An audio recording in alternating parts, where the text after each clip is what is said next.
अगर हम प्लस को माइनस लिखे और माइनस का अर्थ अगर गुणा लिखे, गुणे का भाग लिखे और भाजक का प्लस लिखे, तो हमारा समीकरण है 15 × 3 भाजक 15 + 5 - 2 बराबर आपको ज्ञात करना है। भाई आ गई बात समझ में। सबसे पहला काम आपको निशान चेंज करने हैं। तो 15 का मैंने 15 लिखा, 15 का 15 लिखा, इंटू की जगह मैंने लगा दिया भाजक 3, भाग की जगह मैंने लिखा +15 और प्लस की जगह मैंने लिखा -5 और माइनस की जगह लिखा गुणा 2। आपको यहाँ पे आगे ज्ञात करना है, ठीक है। ऑटोमेटिकली उत्तर आ जाएगा। अब आपको सबसे पहले फिर से बोल रहा हूँ, बोर्ड मास के रूल से होगा। सबसे पहले डिवीजन क्लियर होता है, फिर गुणा क्लियर होता है, फिर जोड़ क्लियर होती है और फिर बाकी क्लियर होती है। इसको आप अपने दिमाग के अंदर फिट कर देना, क्योंकि 100% पेपर के अंदर संख्या भले ही चेंज होगी, संख्या मैथ्स रीजनिंग के अंदर हमेशा चेंज होती है, लेकिन आपको तरीका है, जो कंसेप्ट है वो यही रखना है, ठीक है भाई। तो आप देखते हैं, सबसे पहले इन दोनों का भाग करते हैं, तो 5 बार जाएगा +15 - 5 × 2। देखो भाई, अब करते हैं हम इसका गुणा, तो 5 + 15 - 10, ठीक है। अब देखो ये 15, इन दोनों को जोड़ेंगे तो 5 और 15 कितने हो जाएंगे? ये भी प्लस का है, ये भी प्लस का है, तो ये 20 हो जाएंगे। 20 में से अगर 10 घटाओगे तो आपका आंसर हो जाएगा 10, ठीक है भाई। सबसे पहले निशान चेंज करना है, फिर भाग को क्लियर करना है, भाग के बाद में आपको गुणा क्लियर करना है, गुणे के बाद में जोड़ और फिर लास्ट में बाकी करनी है, ठीक है। चले आगे नेक्स्ट क्वेश्चन के ऊपर। वीडियो भाई अच्छी लग रही है तो एक बार लाइक बटन जरूर दबाइएगा और वीडियो को शेयर जरूर कीजिएगा, ठीक है। जो भी पीटीटी और चाहे कंपटीशन एग्जाम की तैयारी कर रहे हैं उनके तक ये वीडियो पहुंचना चाहिए, ठीक है। नेक्स्ट क्वेश्चन है हमारा, जो बीएसटीसी प्री के अंदर 2021 के अंदर 2021 का जो पेपर था अभी, उसके अंदर ये क्वेश्चन आया था। तो मैं आपको पहले भी बताया था, अभी भी वापस वही लाइन दोहरा रहा हूँ कि निशान रीजनिंग और मैथ्स के अंदर चाहे कैसे भी चेंज करें, कंसेप्ट हमारा वही होना चाहिए, ठीक है। तो हम उसी कंसेप्ट पे आगे सीखेंगे कि कैसे इसको सॉल्व करते हैं। तो चाहे एग्जामिनर कितना भी इसको चेंज करेंगे तो हम इसका आंसर निकाल देंगे। तो C इज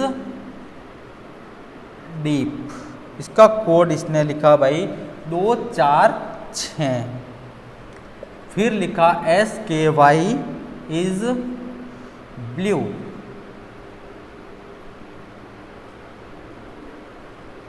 ठीक है। इसका कोड लिखा 148, फिर नेक्स्ट लिखा सी लुक्स ब्लू का कोड इसने लिखा 689। देखो भाई इसको समझना।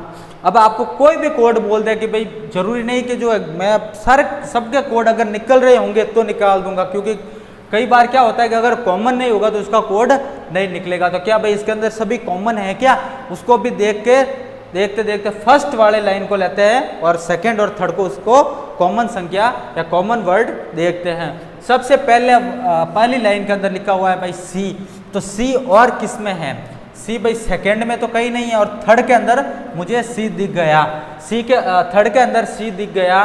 तो इसका मतलब मैं देखूंगा, आप भी देखो इसको, कि पहले और तीसरे के अंदर कोई कॉमन है क्या? पहले और तीसरे के अंदर जो भी कॉमन होगा उसका जो सी का अर्थ बनेगा। तो इसका मतलब ये 6 मुझे दिख रहा है, तो ये 6 मुझे दिख रहा है, तो ये मैं श्योर कर सकता हूं कि सी का होगा वो 6 कोड बनेगा, ठीक है भाई। इसके बाद में मैं सेकंड नंबर पे इज लेता हूं। इज किस में है, सेकंड या थर्ड में है? तो देखो भाई मैंने सेकंड में मुझे इज मिला है, थर्ड में मुझे कई इज नहीं मिला है। अगर मैं आपको एक चीज और बता दूं कि अगर इज मुझे थर्ड के अंदर भी मिलता, अगर थर्ड के अंदर भी मिलता, तो अगर थर्ड के अंदर भी अगर इज मिलता, तीनों के अंदर इज मिलता, तो इन तीनों के अंदर वो तीन कॉमन होते हैं, चाहे अगर मैं संख्या न्यू ले लूँ, 7 ले लूँ, तो 7 तीनों के अंदर दिखती है। ठीक है, तो मेरी बात समझना, अगर इज है, इज फर्स्ट और सेकंड के अंदर है तो मुझे 4 कॉमन दिख रहे हैं, तो मैं श्योर कर सकता हूं कि इज का कोड होगा वो 4 होगा। इस तरह से गोला कर दो या इसको काट दो ताकि वो बार बार आपके आगे नहीं आए, नहीं तो आपको वो कंफ्यूज कर देंगे। समझ में आ रही है ना बात? या तो काट दो या उनके ऊपर गोला कर दो, दोनों के ऊपर, ताकि हमें पता चल जाए कि ये इसका कोड हमने निकाल दिया। ठीक है भाई, अब मेरे को एक बात बताओ, क्या डीप के इसमें कुछ है क्या, या इसमें कुछ बचा है? तो हम श्योर कर सकते हैं कि जो डीप होगा वो डीप होगा, डीप का कोड क्या हो जाएगा? 2 हो जाएगा। ठीक है, नेक्स्ट चलते हैं स्काई। क्या स्काई सेकेंड या फर्स्ट के अंदर है क्या? थर्ड या फर्स्ट के अंदर है? नहीं है, फर्स्ट तो कंप्लीट हो गया। फिर लेते हैं ब्लू। ब्लू भाई मुझे इसमें भी मिला, इसमें भी मिला, तो मुझे सेकेंड और थर्ड के अंदर जो कोड कॉमन मिल रहे हैं वो ब्लू के होंगे। तो ये हो गया 8 है, ये 8 है। मैं ये श्योर कर सकता हूँ कि ब्लू का कोड 8 होगा। ठीक है, अब मेरे को एक बात बताओ, यहाँ पे भी 1 बचा है, यहाँ पे भी 1 बचा है, तो इसका मतलब स्काई का कोड होगा वो 1 होगा। ठीक है, और लास्ट इसमें बचा है लुक्स। लुक्स इसमें लास्ट ये बचा 9 बचा है, तो इसका मतलब लुक्स का कोड हो गया 9। अभी आपको पूछते कि सी का कोड बताओ 6, स्काई का कोड बताओ 1, ब्लू का कोड बताओ 8, इस का कोड बताओ 4, डीप का कोड बताओ 2। तो किसी भी प्रकार का मतलब इसमें कोई डाउट हो तो मेरे को बताना। ठीक है, कमेंट बॉक्स में।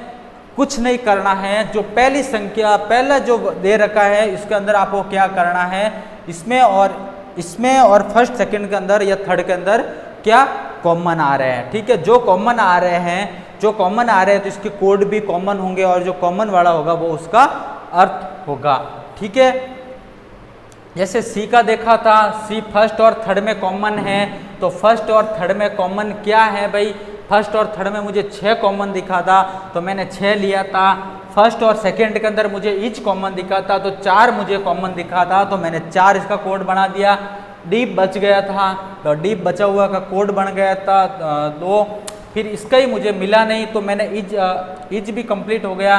ब्लू देखा मैंने, तो ब्लू मुझे दूसरे और तीसरे में इसमें कॉमन मुझे 8 मिला, तो मैंने ये श्योर कर दिया था कि ब्लू का कोड 8। इस तरह से इसके कोड हम निकालते हैं और एग्जाम के अंदर आते हैं। बीएसटीसी के अंदर ही आया था, बीएसटीसी अभी लेटेस्ट पेपर के अंदर ये क्वेश्चन आया हुआ था। ठीक है, चले नेक्स्ट क्वेश्चन के ऊपर।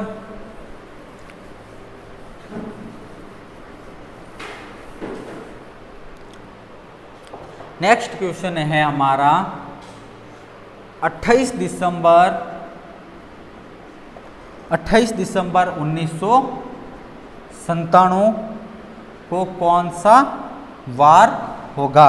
28 दिसंबर 1997 को कौन सा वार होगा? देखो मेरे भाई, मैंने आपको ये निकालने के लिए, आपको कोड याद रखने के लिए बोला था कि अगर आपको कितने भी साल पुराने अगर आपको वार निकालना हो, चाहे आपका जन्मदिन आ रहा हो उस दिन, अगर 28 दिसंबर 1997 को किसी का जन्मदिन भी है, तो आप समझना कि उस दिन वार कौन सा था वो भी मुझे पता है। पहले तो आपको पता था कि भाई मेरा जो जन्मदिन है वो 28 दिसंबर को हुआ है, 28 दिसंबर 1997 को। अगर कोई पूछे कि आपका जन्मदिन कब आता है, कि मेरा जन्मदिन तो आता है भाई 28 दिसंबर 1997 को। ठीक है, लेकिन अगर आपको बोल दे कि उस दिन वार क्या था, तो आप उसको बता सकते हो कि उस दिन 28 दिसंबर 1997 को इस वार के दिन मेरा जन्म हुआ था। तो कैसे निकालते हैं मैंने बताया था, कोड मैंने आपको बताए थे, लीप वर्ष और साधारण वर्ष दोनों के बताए थे। 144, 025, 036, 146 ये होते हैं इस महीनों के कोड होते हैं। जनवरी, फरवरी, मार्च से लेकर के दिसंबर तक के कोड आपके सामने है। ठीक है, इस तरह से होता है। और लीप वर्ष के अंदर क्या होता है, 1 माइनस और 1 माइनस करके, मतलब 1 का 0 और 4 का 3, बाकी है जैसे जैसे होता है। तो सबसे पहले क्या करना है भाई, सबसे पहले जो तारीख दे रखी है उस तारीख को लिखो। दिसंबर का कोड है 6, तो मैंने भी यहाँ पे 6 लिख दिया। इसमें 4 से विभाजित कितनी बार हो रहा है, पूर्ण विभाजित या मतलब दशमलव में इसका उत्तर नहीं निकालना है। तो 4 का कितनी बार होगा, 24।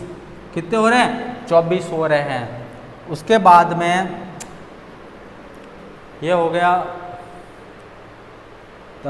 तारीख तारीख लगा दी, कोड लगा दिया, महीना लगा दिया, तारीख लगा दी, कोड लगा दिया और महीना, तारीख लगा दी, कोड लगा दिया और कितनी बार विभाजित हो रहा है, कितनी बार विभाजित हो रहा है।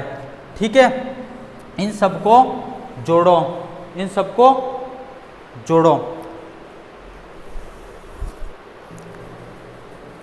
24 मतलब 1 सेकेंड, ये 6 दिसंबर का कोड हो गया। जो वर्ष दे रखा है उसके अंतिम के 2 डिजिट यहाँ पे लिखने हैं।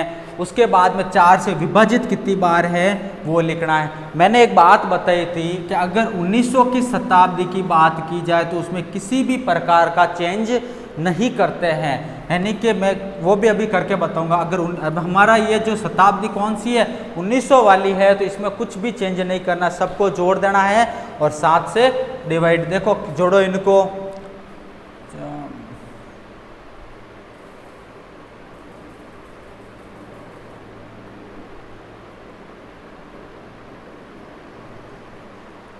एक 155 है ना, 155। इसको 7 से विभाजित करो, 7 से विभाजित करो। देखे कितनी बार जा रहा है, 14, 1, 5, कितने हो गए पीछे। शेषफल हमारा कितना बच गया, 1 बच गया। तो इसका मतलब मैंने बताया था 01 होता है वो रविवार का कोड होता है, 02 होता है वो सोमवार का कोड होता है, 03 होता है वो मंगलवार का कोड होता है, 04 इस तरह से ये कोड बनते हैं। ठीक है भाई, तो 01 आया तो हम श्योर कर सकते हैं कि 01 यानी कि 28 दिसंबर 1997 को कौन सा वार था, रविवार था। कौन सा वार था भाई, रविवार था। मेरी बात समझ में आ रही है। सबसे पहले तारीख लिखनी है, जो महीने का कोड लगाना है, वर्ष के अंतिम के 2 डिजिट लिखना है और 4 से कितनी बार विभाजित हो रहे हैं वो लिखना है, सबको जोड़ना है, 7 से विभाजित करना है। जो शेषफल बचता है वही हमारा उस दिन का वार या दिन होगा। ठीक है, नेक्स्ट चले। अब देखो, अगर हम आज की तारीख की बात करें, आज की अगर तारीख की बात करें तो आज तारीख क्या है, 7 सितंबर 2021 है ना, यही है। अब क्या करें, अगर आपको बोल दिया कि आज का वार ज्ञात करो तो सबसे पहले वही नियम, 7 जो तारीख दे रखी है वो लिख दिया। सितंबर का कोड होता है मतलब 6 है ना, इसके भी सितंबर के कोड कितने होंगे, 6 होंगे। 21 वर्ष के अंतिम डिजिट और 4 से विभाजित कितनी बार जा रहा है, 5 बार जा रहा है। सबको जोड़ो, देखे 5 और 1 6, 12 और 19 9,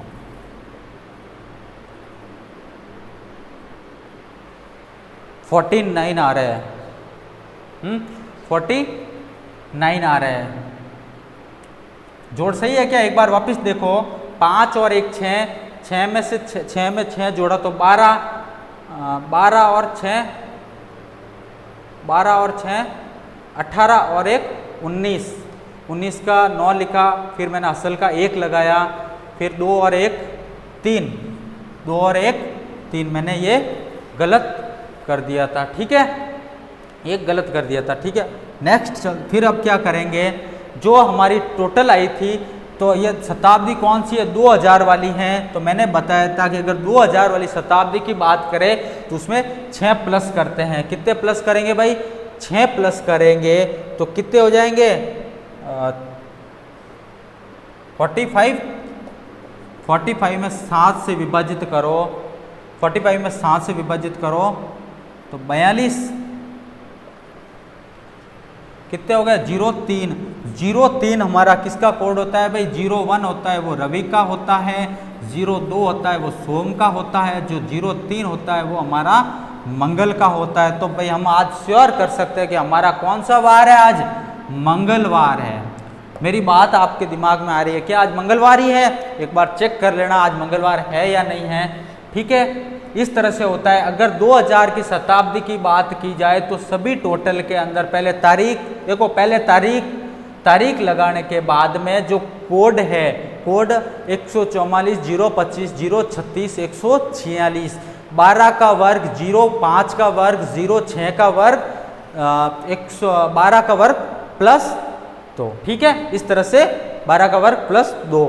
ठीक है, इस तरह से होता है। तो सबसे पहले हमने तारीख लिखी, उसके बाद में महीने का कोड लिखा, वर्ष के अंतिम डिजिट लिख दिए 2, उसके बाद में 4 से कितनी बार विभाजित होते हैं वो लिख दिया, सबकी जोड़ कर दी। अगर शताब्दी 2000 वाली है, 2000 वाली शताब्दी है तो प्लस 6 करेंगे, अगर 1900 वाली है तो कुछ भी चेंज नहीं करेंगे। समझ में आ रही है ना मेरी बात? ये सब चीज़ें मैंने कैलेंडर के अंदर आपको अच्छे से बताई हुई थी। ठीक है, कैलेंडर के अंदर BSTC के अंदर कल भी मैंने बताया था, कल का वीडियो के अंदर अगर आपको समझ में नहीं आया हुआ होगा तो एक बार फिर से समझ लेना। अगर साधारण वर्ष और लीप वर्ष की बात की जाए तो अगर अगर आपको सेम डेट दे रखी है, सेम डेट और सेम महीना, और अगर वर्ष चेंज किया जाए, जैसे मैं आपको बोल दूं कि 1 जनवरी 1997 को सोमवार है, एक रविवार है, चलो सच वाला ही बता देते हैं क्योंकि हमने अभी निकाला है, तो 28 दिसंबर वाला निकाला था, सॉरी। तो 1 जनवरी 1997 को मान लो मैं बोल दूं कि कौन सा वार है, सोमवार है, 1 जनवरी 1997 को सोमवार है, तो 1 जनवरी 1998 को कौन सा वार होगा। ठीक है, ये आपका क्वेश्चन है। ठीक है, एक बार इसका सॉल्यूशन आप करना कॉपी के अंदर, तब तक मैं नेक्स्ट क्वेश्चन के ऊपर चलता हूँ। इस क्वेश्चन के बाद में इसका सॉल्यूशन आपको बताऊंगा। 1 जनवरी 1997 को सोमवार है, आपका क्वेश्चन क्या है? 1 जनवरी 1997 को कौन सा वार है? सोमवार है। तो 1 जनवरी 1998 को कौन सा वार होगा? ये आपका अभी का एक क्वेश्चन है जो आपको अभी इस क्वेश्चन के बाद में मैं आपसे वीडियो है देखूंगा तो नहीं, लेकिन करेक्ट आता है कि नहीं आता आप खुद को पता होना चाहिए, क्योंकि ये एग्जाम के अंदर पहले भी पूछा हुआ था। पीटीटी का अगर इतना तो कॉमन सेंस है कि जिसकी तैयारी करे वो पेपर तो देखा ही होगा, पीटीटी का पेपर उठा के देखना। मैंने पहले ही बताया, रीजनिंग और मैथ से कुछ भी चेंज करे आपको उसके अनुसार चेंज करना है, कंसेप्ट वही रखना है। तो आप देखना BSTC के अंदर भी क्वेश्चन आ गया था, लेटेस्ट पेपर चेक उठा के देखना। BSTC के अंदर भी पेपर के अंदर ये क्वेश्चन आया हुआ है। भले ही आपको तारीख चेंज दे रखी है, महीना चेंज दे रखा है, लेकिन सेम तारीख अगर सेम तारीख है और सेम महीना है तो कैलेंडर कितने दिन से आगे बढ़ेगा। पीटीटी के गत साल के पेपर के अंदर 2020 का उठाना और 2021 का BSTC का उठाना। ठीक है भाई, नेक्स्ट क्वेश्चन के ऊपर चलते हैं। बड़ा इंपॉर्टेंट क्वेश्चन है, BSTC के गत साल के पेपर के अंदर आया हुआ था, तो लेवल ज़्यादा चेंज नहीं है। BSTC का देखो 200 नंबर, ये 200 क्वेश्चन ये भी है, 200 क्वेश्चन ये भी है, 600 नंबर का पेपर ये भी होता है। शिक्षण टीचिंग मेथड इसमें भी आता है, रीजनिंग इसमें भी आती है, हिंदी इसमें भी आती है, इंग्लिश इसमें भी आती है। तो कोई जरूरी नहीं है एग्जामिनर विविध वाले क्वेश्चन इसमें न डाले। ठीक है, तो हमारा क्वेश्चन है कि एक फार्म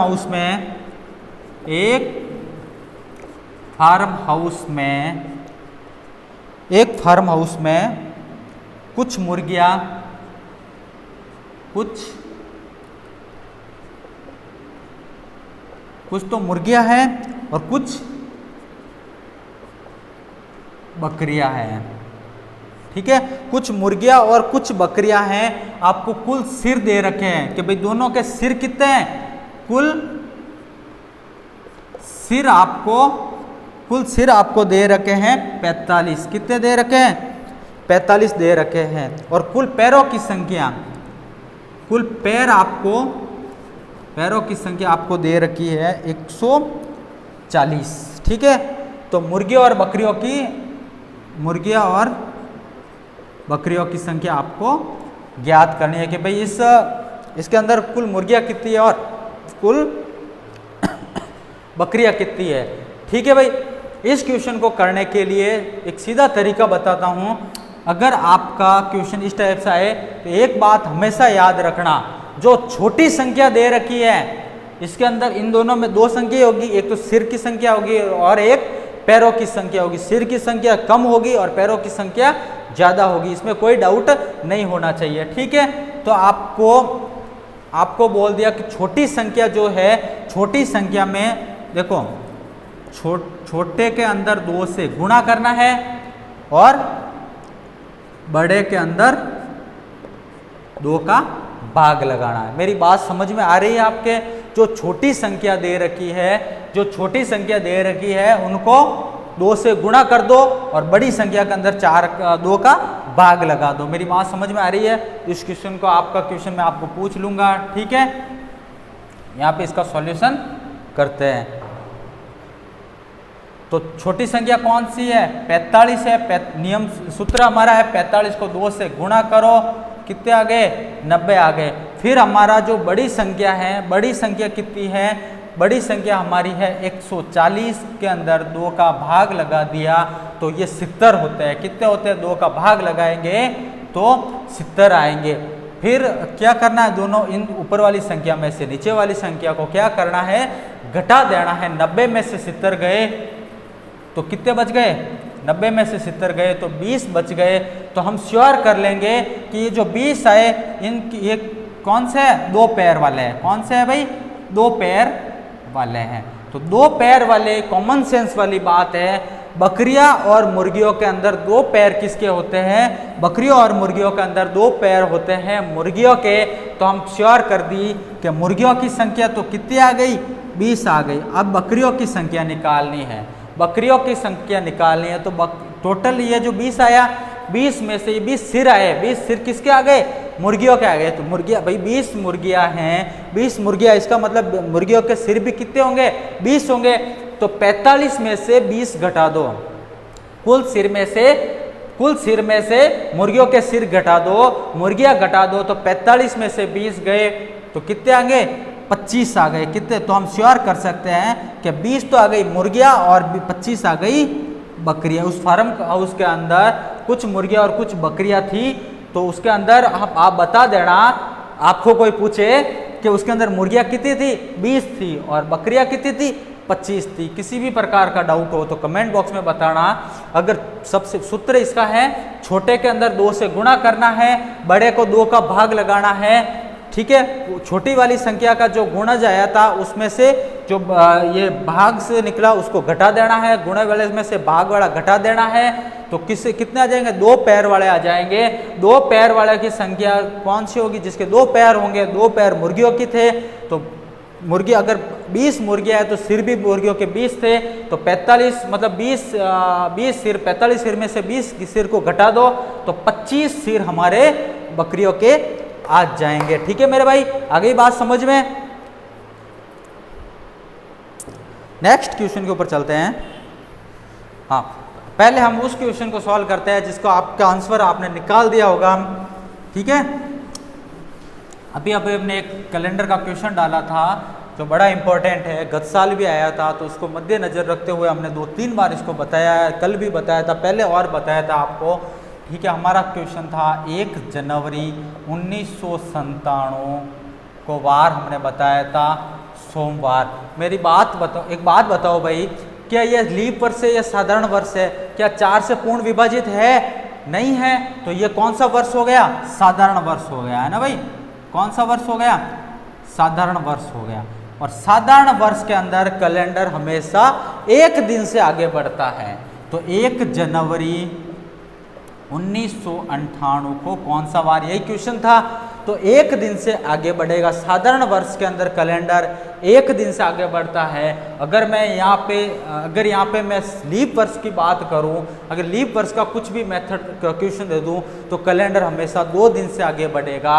अगर सेम डेट है, सेम महीना है, सेम डेट सेम महीना है और वर्ष 1 दिन या 2 दिन या 3 दिन से आगे बढ़े तो तो आपको इसके अनुसार करना है। ठीक है, तो कितने 1 जनवरी 1997 को सोमवार था, साधारण वर्ष है, तो कैलेंडर हमारा एक दिन से आगे बढ़ेगा, यानी कि हमारा वार कौन सा हो जाएगा, मंगलवार हो जाएगा। अगर मैं आपको बोल दूं 1 जनवरी 1999 को कौन सा वार होगा, 1 जनवरी 1999 को कौन सा वार होगा, तो ये क्या लीप वर्ष है? नहीं है, ये लीप वर्ष नहीं है, तो कैलेंडर फिर एक दिन से आगे बढ़ेगा और मंगलवार की जगह हमारा कौन सा वार हो जाएगा, बुधवार हो जाएगा। ठीक है भाई, इस तरह से करना है। अगर लीप वर्ष है तो कैलेंडर 2 दिन से आगे करना है। अगर लीप वर्ष में हो मैं बोल दूं 1 जनवरी 2004 को मंगलवार है।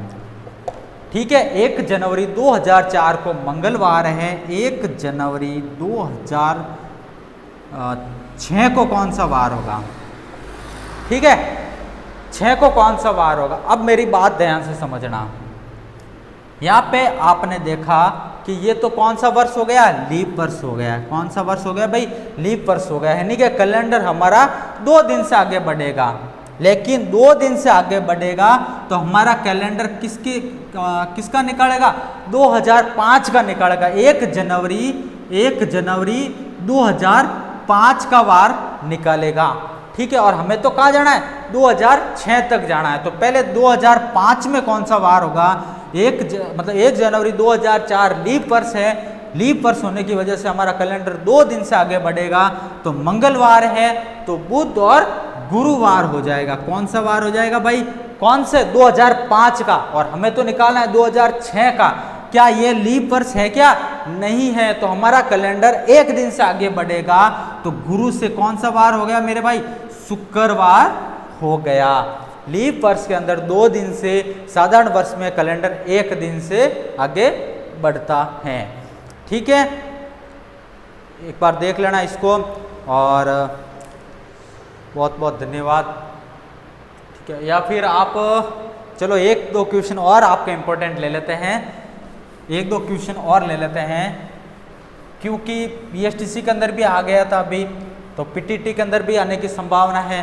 त्रिभुज आया था, त्रिभुजों की संख्या ज्ञात करना आया था बीएसटीसी के अंदर, तो शायद वर्ग या आयत आने की ज़्यादा संभावना रहती है। ट्रिक मैंने अच्छे से बताई थी, इनका लेवल इतना ही होता है बीएसटीसी और पीटीटी का, कि इनके अंदर ज़्यादा टफ क्वेश्चन नहीं आता है। एसएससी के रिलेटेड क्वेश्चन अगर एसएससी की वैकेंसी के अंदर देखें तो थोड़ी रीजनिंग को हार्ड किया जाता है, पजल वाले क्वेश्चन उसके अंदर ऐड किए जाते हैं। ठीक है, देखो इसके अंदर आपको वर्ग ज्ञात करना है। देखो मैंने वर्ग ज्ञात करने के लिए आपको बताया था, कि जो खंड दे रखे हैं इनके अंदर आप क्या करो, नंबरिंग कर दो, 1 2 3 4 2 3 4। देखो वर्ग अगर ज्ञात करना है तो जो लास्ट के डिजिट है उन दोनों का गुणा करो। जो 4 है तो 4 को 4 से गुणा करो, 3 है तो 3 को 3 से गुणा करो, 2 है तो 2 को 2 से गुणा करो, और 1 को 1 से गुणा करो। ठीक है, सबको जोड़ो, कितने होंगे, 30, 25 और 16 और 9, 25 और 4 29 और 31, ये हमारे वर्गों की संख्या आ गई। अगर आपको इसी के अंदर बोल दिया कि आपको आयतों की संख्या ज्ञात करनी है, इसी क्वेश्चन के अंदर आपको बोल दिया कि आयतों की संख्या ज्ञात करनी है, तो इन चारों को जोड़ो, 4 और 3 7, 8 9 और 1 10 होते हैं। ठीक है, इसमें भी 10 होंगे, कितने होंगे, 10 को 10 से गुणा करना, तो आप श्योर कर सकते हैं कि इसके अंदर कितने आयत हैं, 100 आयत बने हुए हैं। इसके क्वेश्चन मैंने टॉपिक में अलग से, सबसे फर्स्ट टॉपिक हमारा आयत जो आकृतियों की गणना का था, तो एक बार उसको भी देख लेना। उसके अंदर त्रिभुज के भी बताए हुए हैं, वर्ग भी बताए हुए हैं और आयत भी बताए गए हैं। ठीक है भाई, बहुत बहुत धन्यवाद, थैंक यू हमसे जुड़ने के लिए। और वीडियो अच्छी लगी है तो लाइक बटन करना। जो पीटीटी की तैयारी या जो रीजनिंग के टॉपिक जिसमें भी आता है वहाँ तक ये वीडियो जाना चाहिए, आपके फ्रेंड सर्कल, जो भी आपका बेस्ट रिलेटिव जो भी है वहाँ तक जाना चाहिए। ठीक है, और अगर वीडियो अब तो अच्छी लग रही हो तो एक बार चैनल को सब्सक्राइब जरूर कीजिएगा। बहुत बहुत धन्यवाद, थैंक यू।